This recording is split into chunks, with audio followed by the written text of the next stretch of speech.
Imagine playing a game of Smash and Peach can suddenly pull a beam sword out of the ground, or King DDD can throw literal enemies from the Kirby series at the opponent. Sounds like you're playing with some crazy mods. No, Nintendo, please don't come after me, I don't endorse this. But what if I told you people did this all the time in previous games?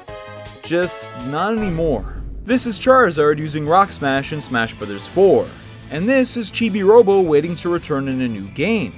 You know what these both have in common? They'll probably never be seen again. Smash has always had those moves. The broken ones, the cheap ones, the oh my for the love of God please stop ones, but they never actually seem to go, no matter how much we beg.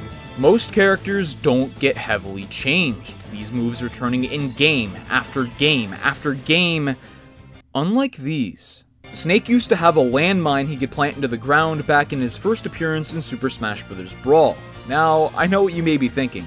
Siiroth, this isn't a shock. Of course Snake has explosives. He still does an ultimate. See? Well, point taken. But what may be forgotten is he used to have another one in his kit back in Brawl. Because I guess since the game was teen rated, we had to get all the weapons in we can. Snake C4, which is still in Smash today, can be detonated at any time, whereas this down smash attack has Snake burrow into the ground and bury a claymore inside of it, exploding when someone touches it. No, I'm not going to explain how he can dig into the concrete with his bare hands. There used to be some nasty plays you could pull off with this, especially in doubles, but today, all you'll find in Ultimate is this generic kick as his new down smash. What happened to the overly aggressive digging? In my quest to find the craziest cut moves in Smash history, I knew I had to find the answer. And was it just due to laziness? Well, probably not. I mean, they still had to come up with a new replacement here. It could have been simpler to use what they already designed. Was it too much violence? I mean, I doubt it. It seems to actually have been cut to balance the character, since having multiple detonating attacks on one stage was seen to give him a bit too much control. But hey, what is... Oh my, they literally gave it to another character! Snake didn't just lose this memorable move either. He also lost a final smash, which I covered all the cases of in a separate video. And he also lost some, size. Yeah, I'm not gonna talk about that and get demonetized again. But while balancing seems to be the real reason why this move got cut, and we're gonna see some similar cases to that today, it's not the reasoning behind every single one. Certain moves, they didn't make much sense, really. Now everyone kinda knows Bowser's Smash Incarnation took some liberties with the character.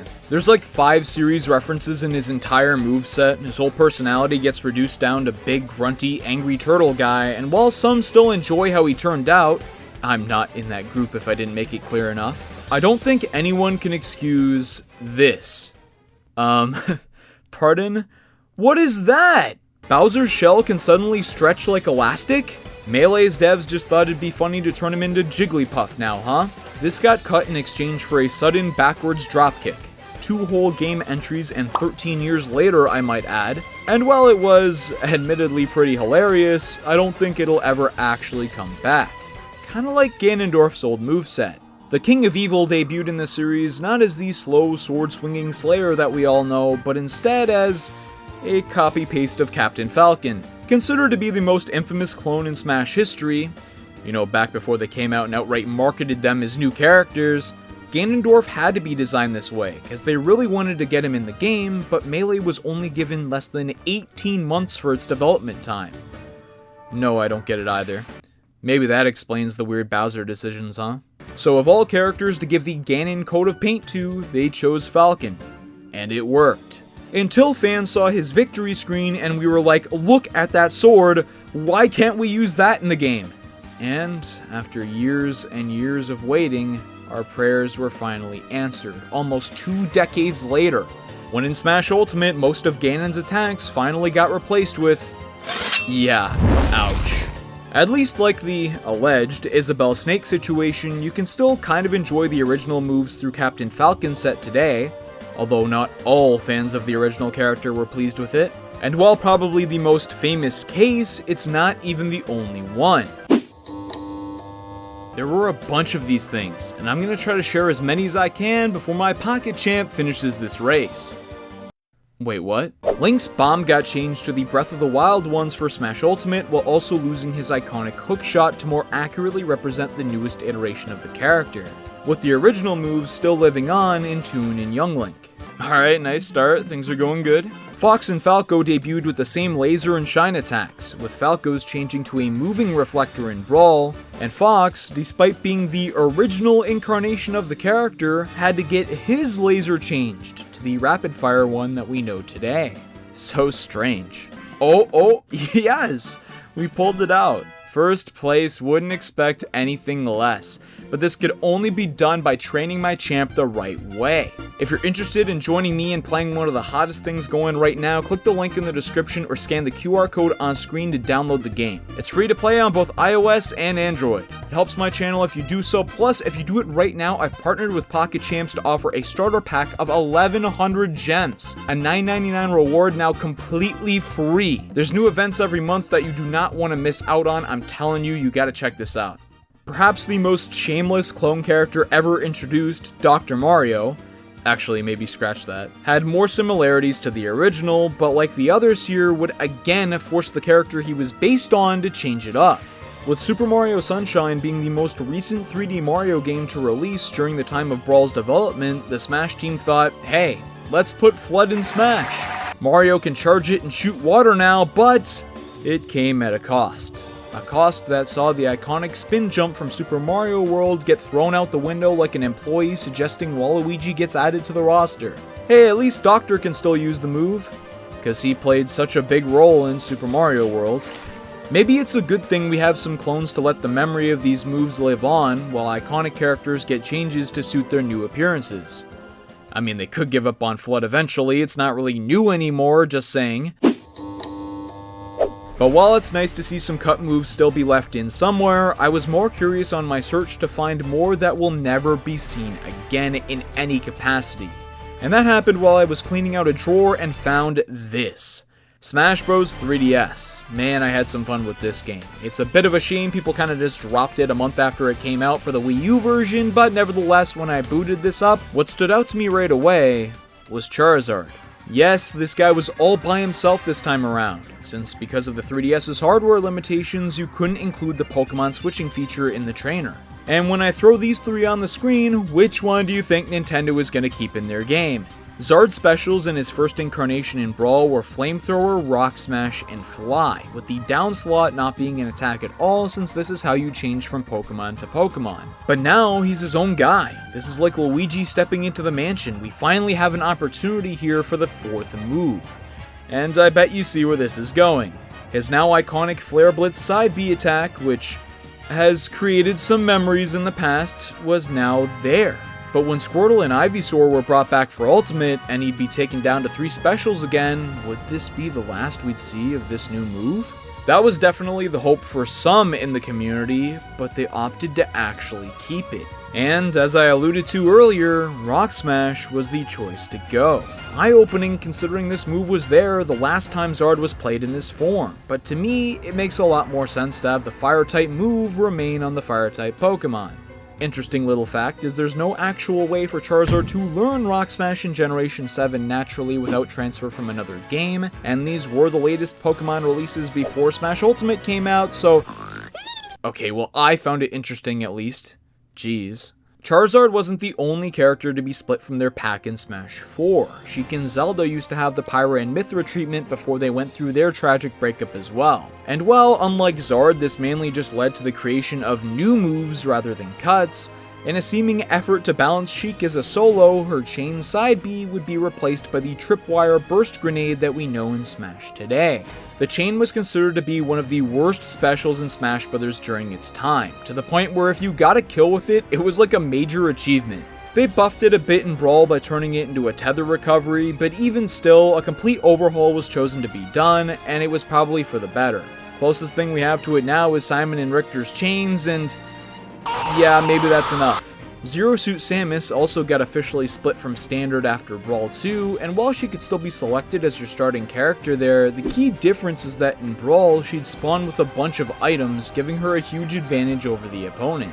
They're just getting ready, gotta charge all their moves, the whole deal. Zero Suit's over here with strong projectiles ready to go, not wasting any time. But it hasn't been seen since. Kind of a shame, but also really random compared to other characters, so I doubt we ever see it again. Another victim of Smash 4's changes were the Ice Climbers, getting probably the biggest change of all. Not actually being in the game. But they did finally make their triumphant return in Ultimate, however, with one key change. Their Blizzard Down special, which had them shoot Icy Wind to freeze the opponent, actually shot from both sides in Melee and Brawl. You could cover the opponent regardless of which way you were facing, have more utility in a multiplayer match format, and it honestly just made more sense for each Ice Climber to serve a different purpose in the attack. Really emphasize how there's two different characters you're playing with at once here. But I don't even know why I'm talking, Nintendo clearly didn't see it that way. Likely in an effort to balance the characters, this aspect of the move got completely cut. But kind of in a unique twist of events, the opposite situation happened to Pit in Smash 4. Debuting in Brawl as a retro character revived from the depths of Nintendo's one-off 80s library, leaving the likes of Balloon Fighter, Excitebike, and Clu Clu Land behind, Pit, needless to say, lent a lot of freedom to the Smash team when it came to his moveset because, well, he didn't really do anything in the original Kid Icarus. But when we finally got a new installment of the series in 2013, this game, directed by none other than Sakurai himself, we naturally got more fitting moves for him. And 2 more characters from the series added to the roster. I don't know, man, people say Sakurai bias isn't a real thing, this is kinda crazy. Pit still had his shield down special in Brawl, but it only worked on one side, not from behind, which got changed in Smash 4 to help him out a little bit, a little buff, Ice Climbers reacting to this kinda like, yeah, we're happy for you. Pit had a couple other big modifications too. His recovery used to be one of the craziest in series history. While Brawl Meta Knight gets most of the spotlight, and justifiably so, Pit's Brawl recovery was still off the charts. Insane distance and actually being controllable, whereas now it's kinda, yeah, just a line. His side special also used to have him swinging his blade, delivering a bunch of hits to the opponent, but now it's changed to the upper dash arm, retaining its reflecting properties, but now it delivers a larger, more powerful singular blow instead.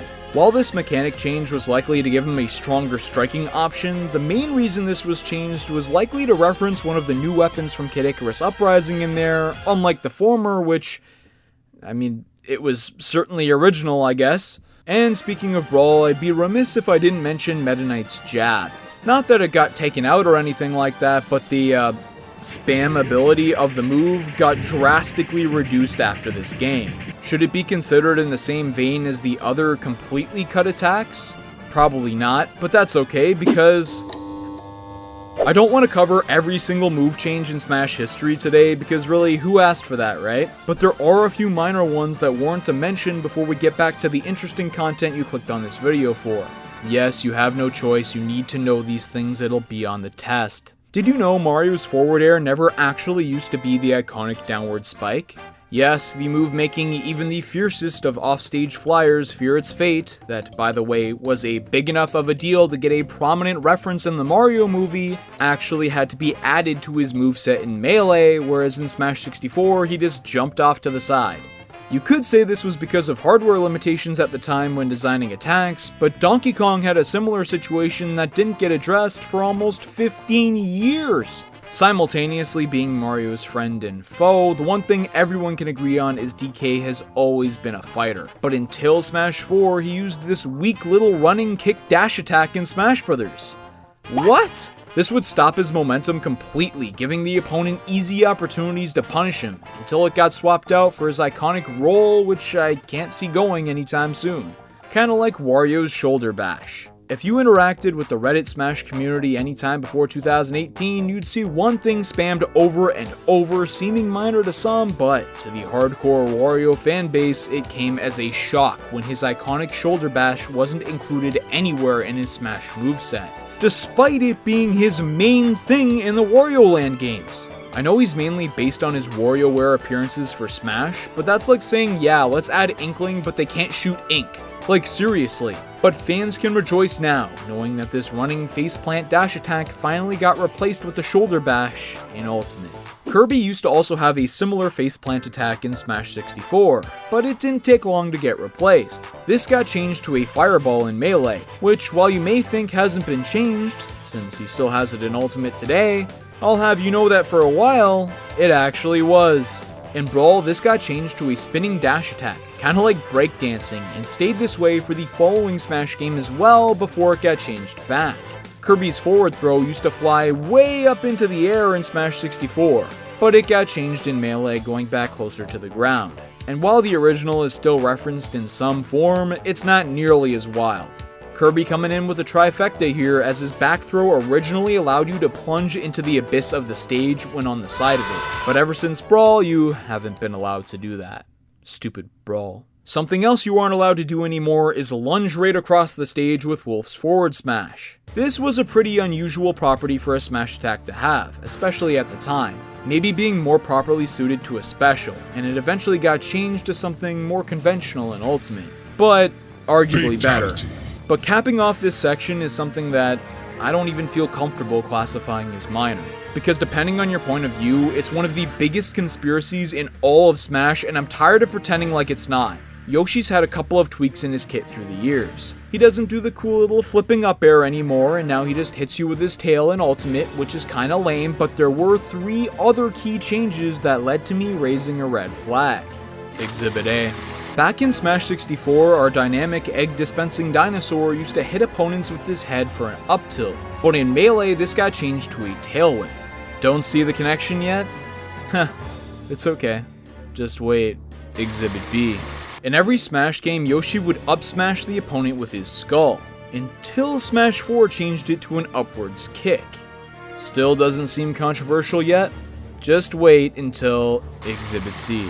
Again, in Smash 4, we see Yoshi's dash attack got changed to a kick as well, whereas before that, in all entries, he used a charging headbutt. What do these all have in common? Yes, obviously, they took out the moves where Yoshi uses his head to attack. From being all over the place in his moveset to now really only still being in his forward smash. But why? Was it to make room for some more fitting and interesting references? Well, with the replacements we've seen, that's definitely not the case. Maybe it's because of all his years of head trauma. Super Mario World, the sole title responsible for like half of Mario's Smash moveset, and then subsequently Luigi and Dr. Mario's Smash movesets, may have a canonical answer for why Yoshi doesn't use these attacks anymore. This. Every time Mario gets on his spirited shell-shooting sidekick and wants him to grab with his tongue, he gets punched in the head. Like, ouch, that's gotta cause some trauma. After all that, Yoshi's hand has been forced. He's gotta cut down on those head strike attacks in Smash. Man's probably getting concussions mid-Smash match. Nintendo about to get sued harder than the NFL. But if the real issue here is Mario causing these injuries over the years and years of abuse, then why did Bowser's head smash get changed to the dropkick in Smash 4? Well, I mean, Mario must have landed some hits on the big guy over the years, okay, we'll take that. But this also happened to Pac-Man. And Ness? Child abuse? And Peach? What kind of relationship is going on there? Is this why, despite being saved in game after game after game, she keeps rejecting Mario? We could be onto something, but what's that? Oh my, was Mario actually pointing when on Yoshi this whole time? Sure, okay game manual, but fine, let's say that's the case. Guess the only other possibility is that almost all of these cases are cutting old moves that were probably just there in the first place to save on development time, because the head is the largest limb on the character to move to inflict damage, being clear for players to see on the smaller TV sets at the time. But it's the far less interesting option, okay? But now we finally made it to Phase 4, the finale. Will our Phase 4 fall off as hard as some other franchises? Let's find out. I mentioned Peach, and her down special allowing you to pluck various objects from the ground is a great reference to her first playable appearance in Super Mario Bros. 2. Each of the turnips you can pull up can have a different face design, some of which deal more damage than others, but there has always been, notably, an ever so slight chance to pull a completely different item from the ground with this move. With odds varying from game to game, but presently in Ultimate being 1 in 100, this can allow Peach to really change the dynamics of the battle. But one item you can't pull anymore is, of course, the elusive lightsaber. Beam sword. Back in Melee and Brawl, you used to have a really minuscule chance to get this in your item slot, but there was a chance. Just not anymore. Smash 4 made the decision to reduce its odds even lower, but this time they were reduced to 0%. Many theories have arisen as to why.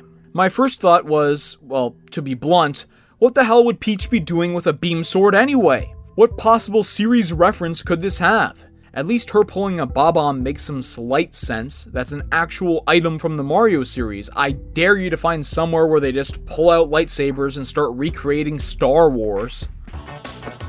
Come and get it, Koopa! Oh, well, I mean, okay. But even so, this didn't make much sense to stay canonically. It's just, wait, hang on a second.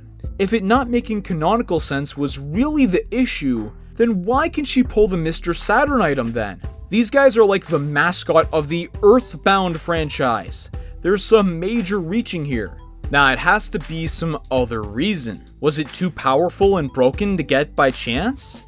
Yeah, cause Smash has always been so concerned about limiting RNG nowadays. To me, I think it was about fitting the theme of the move. The one thing in common with everything she can pluck and throw is just that. They're projectiles to throw. The beam sword isn't. It doesn't fit. And to the Smash devs, even though I may not like the decision and many fans may not like the decision, they thought that it had to go. And speaking of projectiles, before I get into probably the biggest projectile cut in Smash history, there's another that I guess you kinda have to consider one. We need to mention the Pikmin.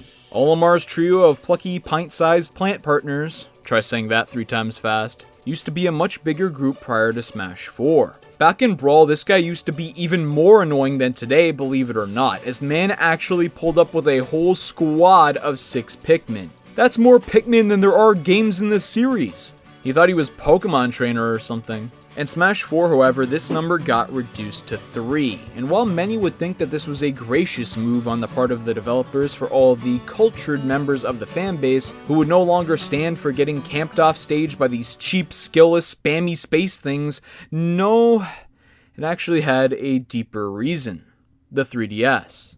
In a similar vein to how the Ice Climbers had to be cut from Smash 4's roster because the 3DS couldn't handle all of them on screen at once in a 4-player Smash, Olimar's 6 Pikmin apparently caused a similar issue, causing them to be forced to cut the ensemble in half.